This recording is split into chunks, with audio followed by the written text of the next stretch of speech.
दोस्तों नमस्कार, मैं रविंद्र कुमार और आप लोग देख रहे हैं भोजपुरी स्टोर चैनल। लीजिए, भोजपुरी की हिट मशीन खेसारी लाल यादव का एक नए गाने का पोस्टर और गाना कब रिलीज कर दिया जाएगा वो भी आप लोगों के बीच निकल कर बाहर आ चुका है। तो वीडियो को लास्ट तक बने रहिए, चैनल को सब्सक्राइब करिए और वीडियो को शेयर कर दीजिएगा। गाने का बोल रखा गया है उमरिया के फर्क।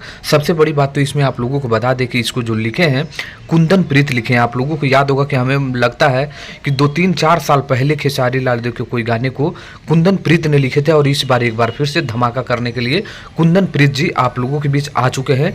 खेसारी लाल यादव की आवाज़ में स्पेशल रहेगा ये गाना और सपना चौहान इस गाने में नजर आएंगे। उमरिया के फर्क रहेगा शिवा रिकॉर्ड यूट्यूब चैनल के माध्यम से ये गाना रिलीज होने वाला है। लोड जी का म्यूजिक है और ये गाना आप लोगों के बीच 10 मई को यानी कल ही आप लोगों के बीच 5:45 सुबह में, जी हाँ दोस्तों, कल सुबह 5:45 पे शिवा रिकॉर्ड यूट्यूब चैनल पर उमरिया के फर्क आ रहा है शानदार गाना।